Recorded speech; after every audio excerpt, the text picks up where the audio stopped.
Hi, my name is Sean, and today we're going to be going over student and consumer loans and the role of plan borrowing. This is our team, and with that being said, let's hop right into the presentation. So what are consumer loans? Consumer loans are formal contracts that detail how much you're borrowing and how and when you're going to pay them back. Examples of this consist of mortgages, auto loans, personal loans, and more. They're typically used for larger purchases, and it's important to note that excessive borrowing can easily spiral out of control. As listed here, 3 to 5 Americans are in credit card debt, owing on average just under 6 grand, and 14% of Americans have reported to have missed an installment payment in the past year. For those of you who don't know, credit card payments are notorious for high interest rates, ranging anywhere from 20 to 30%, which could essentially trap you in a cycle of compounding debt. In order to avoid this, it's important to stay educated on certain loan characteristics, such as a single payment loan versus an installment loan. Single payment loans, also known as balloon payment loans, are types of loan that are paid back in lump sum upon the loan's maturity with interest. A subset of this is a bridge loan, which is a short-term loan that is used until the borrower can secure permanent financing or pays an existing obligation. An example of a bridge loan would be an individual who takes out a loan to purchase a property prior to the sale of his current property. Then there are installment loans, in which loan payments, including both interest and principal, are paid at various intervals over a set period of time. An important factor of installment loans is loan amortization, in which I will go into detail on the next slide. Okay, here in this example, you can see that we have an installment loan. The balance on the loan is around $165,000, and the monthly payment, rounded, comes out to about $840. If you look at the payment breakdown, 620 of those dollars are going towards paying interest, while the remaining 220 of those dollars is going towards paying down principal. What loan amortization is as your payments continue, the amount of money applied towards principal in your payment is going to increase, while the amount of payment applied towards interest in your payment is going to decrease. In addition, it's also possible for an installment loan to have an interest-only period. An interest-only period is a set amount of payments or a set amount of time in which 100% of the payment will be applied towards interest. Next up is whether if the loan is secured or unsecured. A secured loan is a loan that is backed up by an asset, which is called collateral. Collateral is anything that is pledged as security for repayment in the event that the loan defaults. Because the lender in a secured loan is taking on less risk as the loan is backed up by an asset, this typically allows them to offer a lower interest rate. In opposition is an unsecured loan, which is not guaranteed by collateral. Because of this, the lender is taking on more risk and therefore will charge a higher interest rate. A subset of this characteristic is recourse versus non-recourse. When a loan is recourse, it means that the borrower is 100% personally liable for the loan. Take, for example, a secured mortgage. A secured mortgage is backed by the property as collateral. If a borrower were to default on a secured mortgage and it was recourse, what would happen is the bank would seize the property and sell it to try to recover the loan amount. If the property sold for less than what the loan amount originally was, they would then sue the borrower and go after personal assets in order to try to recover the remainder of the loan. If, in our example, the secured mortgage was non-recourse, the only thing that the lender, or in this case the bank, could do is seize the property and sell the property to try to recover losses. It could not go after personal liability. Recourse and non-recourse characteristics have similar effects on interest rates to the loan being secured or unsecured. Interest rates are all about the lender taking risk. The lender, if with the loan being recourse, is taking less risk and in effect can offer a lower interest rate. If the loan was non-recourse, then it would offer a higher interest rate, as again, it is taking more risk. Lastly, we have variable rate loans versus fixed rate loans. Fixed rate loans are loans in which the interest rate remains locked for the duration of the loan. Advantages of this is that it protects you from rising rates in the market. But however, you forfeit the benefit of rates falling and being able to cash in on a lower rate. Variable rates are loans in which the interest rate fluctuates based on the market interest rate, which is set by the Fed. Advantages of this is that you benefit when rates drop.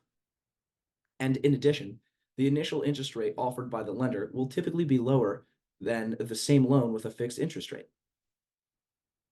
As well as this lower initial rate might actually qualify you for a larger loan size, which would be beneficial in certain loans like a mortgage. Of course, the disadvantage is that you're exposed to rate hikes. Important terms here are listed below.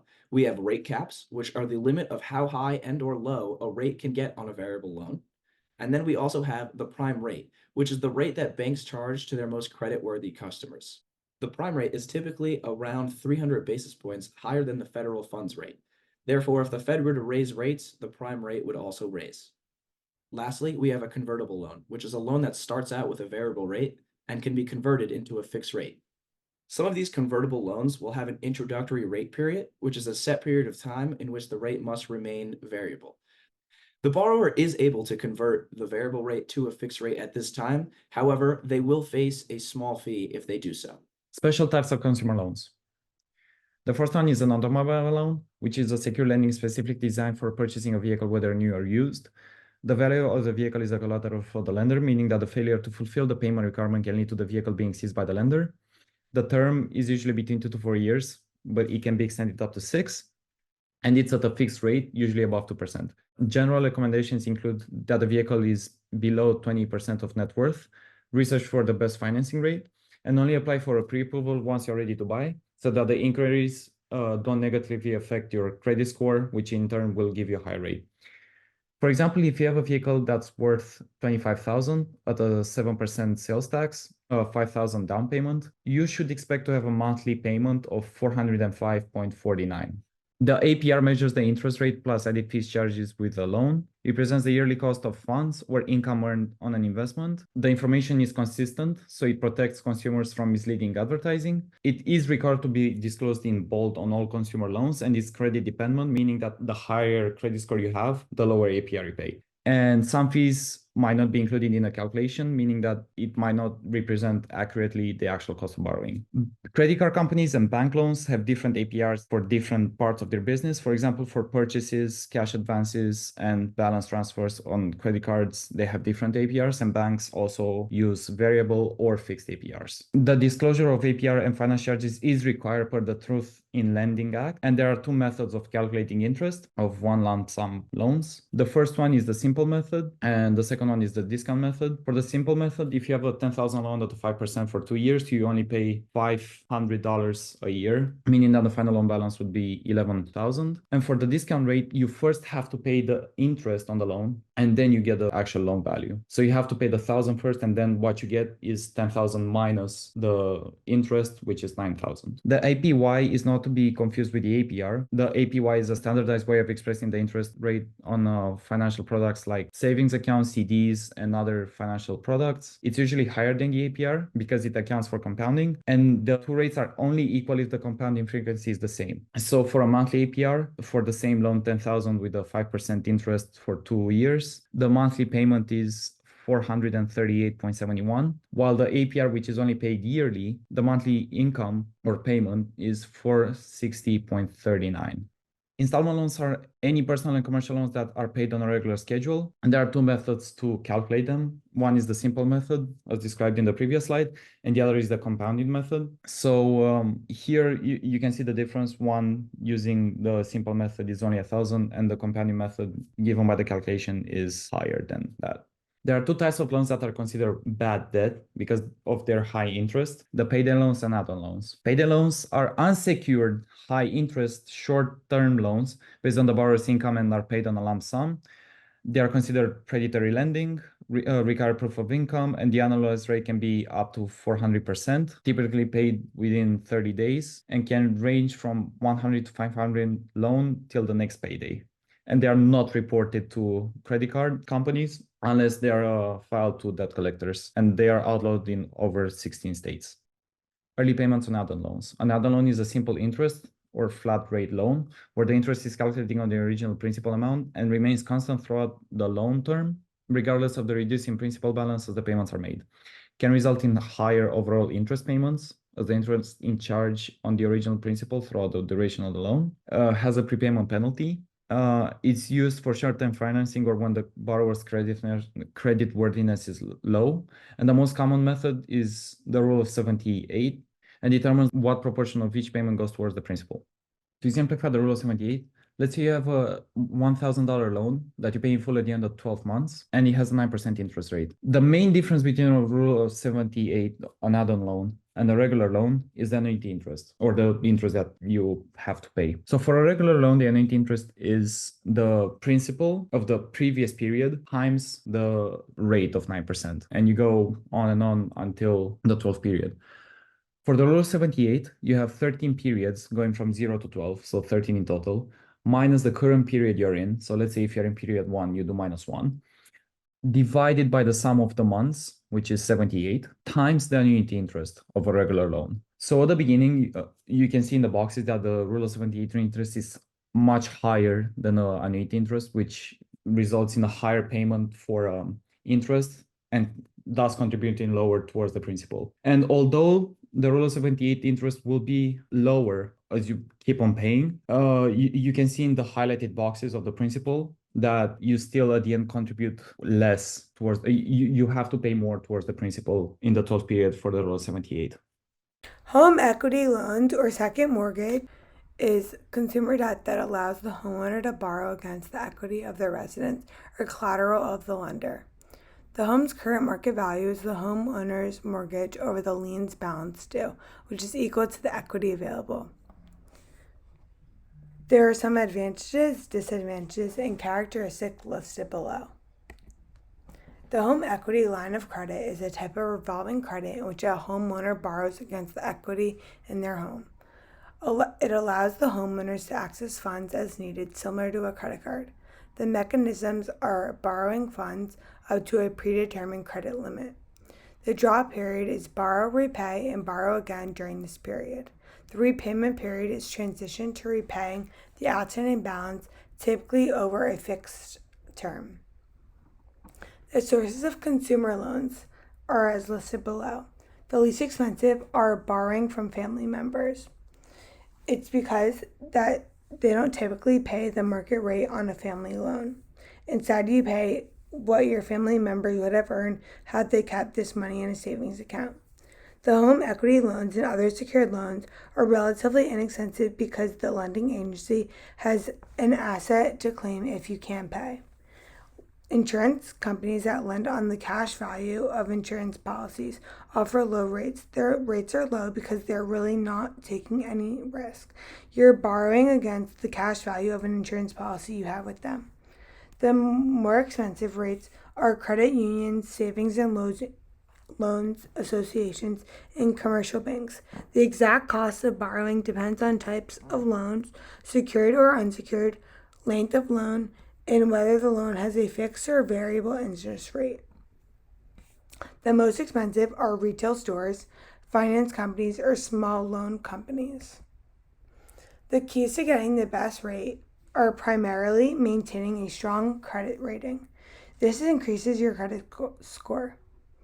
You can start by building your credit early, making payments on time, keeping credit card balances low, or opening new credit only when needed.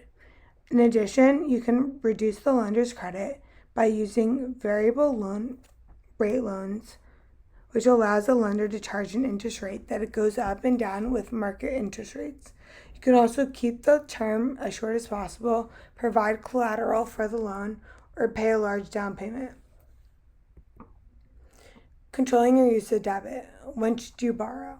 If the benefits of borrowing outweigh the costs, example, interest rates to borrow is less than what you are earning on your savings. If using cash will affect sufficient liquidity to carry you through a financial emergency, you should not borrow just to spend. Determine how much debt you can comfortably handle. Debt levels change during different stages of life. In earlier years, debt builds up. In earlier years, housing and family determines, coupled with a relatively low income level, makes it natural for individuals to build up debt.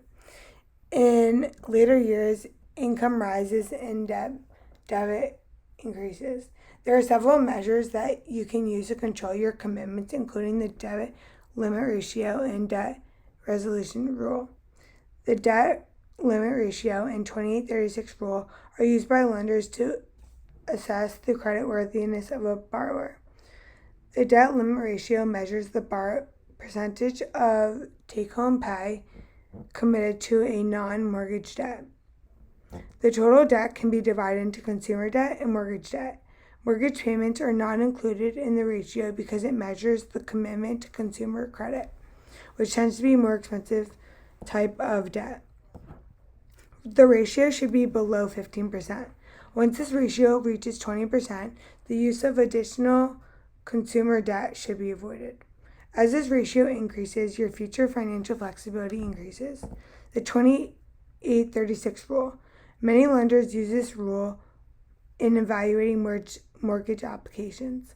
Considered a good credit risk when mortgage payments, including insurance and real estate taxes, are below 28% of gross monthly income, and total debt payments include this new mortgage payment are below 36%.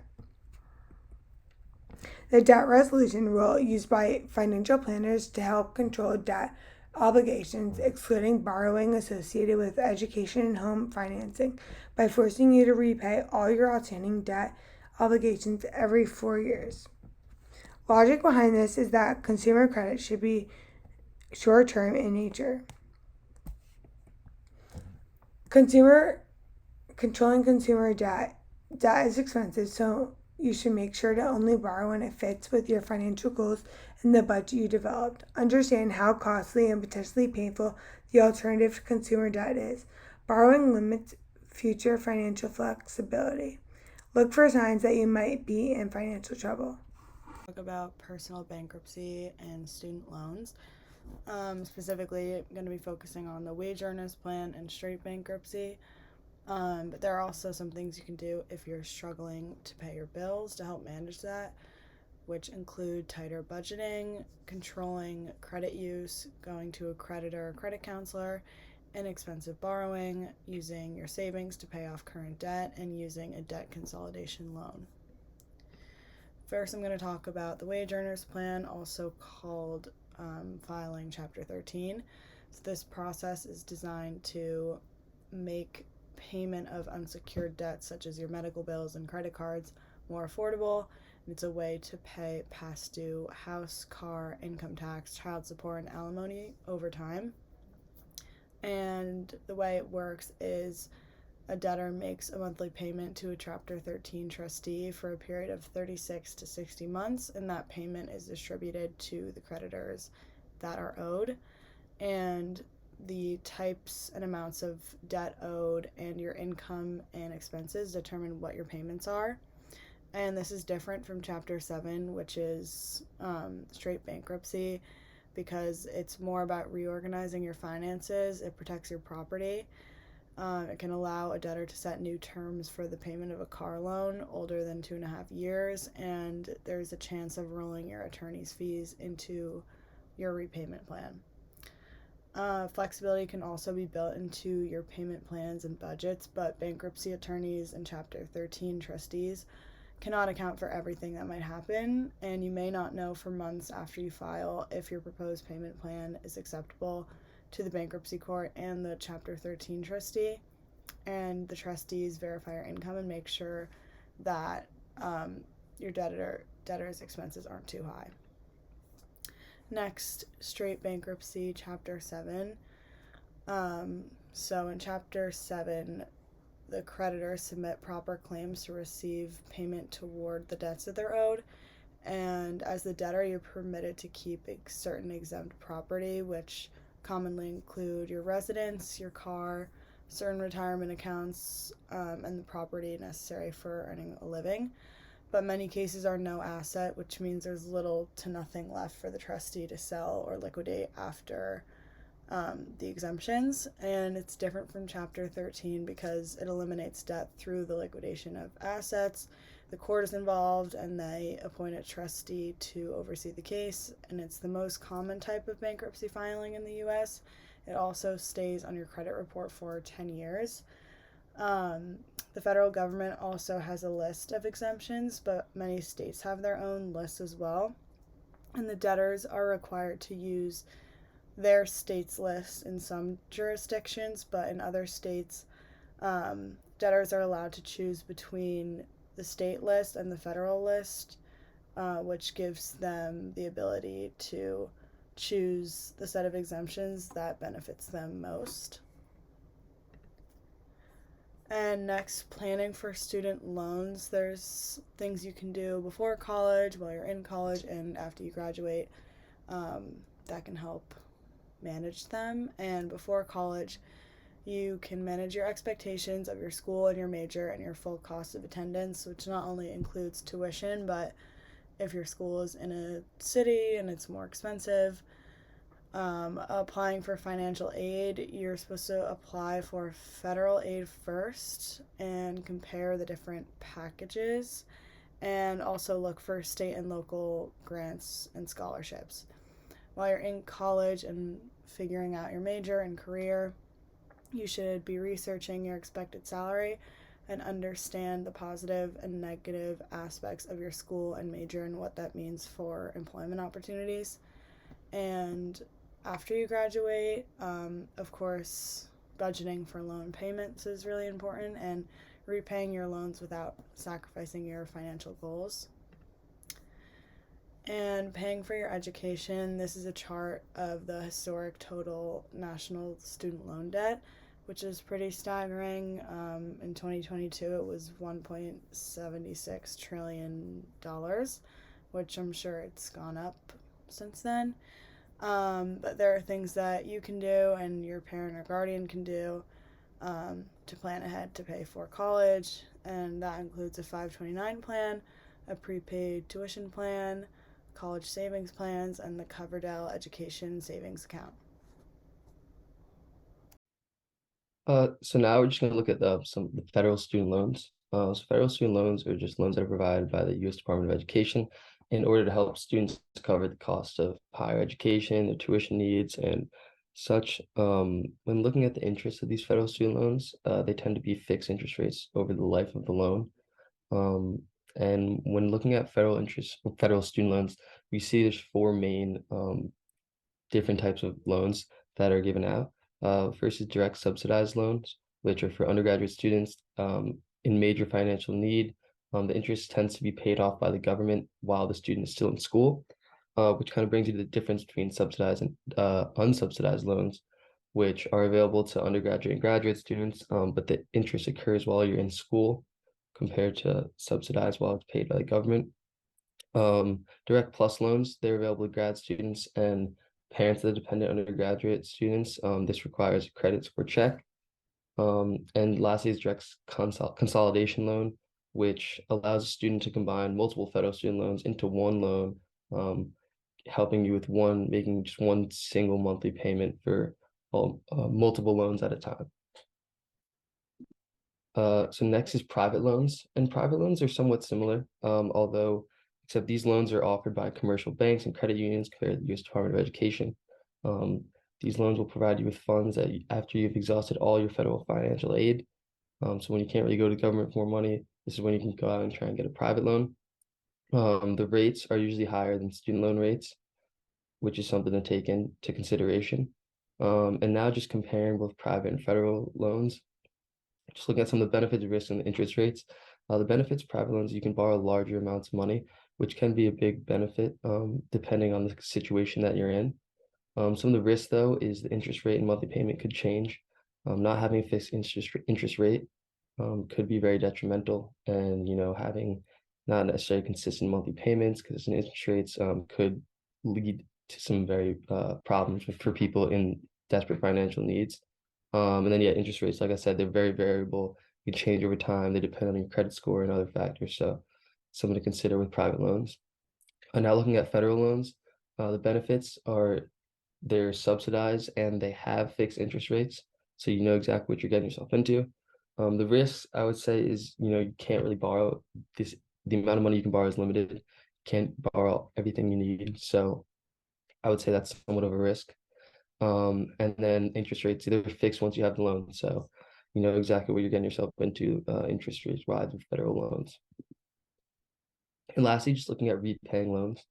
When looking at repaying loans, there's four main repayment plans of paying off loans. It is standard, extended, income-based, and graduated. So standard repayment plan is just fixed monthly payments over a set period of time. This time frame is usually about 10 years, and we see that quite often when it comes to repaying loans. Extended is just when the borrower has to go out and they need to extend this repayment period beyond the typical set period of 10 years, just because they need more time and to be able to pay off the loan. Income-based repayment plans is just as it sounds. It's monthly payments that are based on your income, your family size, and other factors like that. And then lastly is graduate repayment plans. And these are when payments start low and they increase every few years, typically over a 10-year period. And this can help some people who, maybe might not have a lot of money to be able to pay it off right away, but they know in a couple of years they should have the money to be able to pay it off. And this is a kind of payment plan that helps those kind of people be able to successfully pay off their loans. And then when you're kind of struggling to repay your loans, you can go and try and get a loan deferment, which is when you can postpone your repayment of the loan for up to 3 years. It's usually for at least half-time unemployed or just hardship standards that you're going to need some time to pay it off, and you can always apply for that if you're ever in struggle. And also, in a similar situation, there's also a loan forbearance, which is when you can delay your payments due to illness, financial hardship, residency requirement, really anything. But if you need to, it's there for you to do. And the only problem is the interest does occur. Yeah, so that's everything that I got here. Thank you.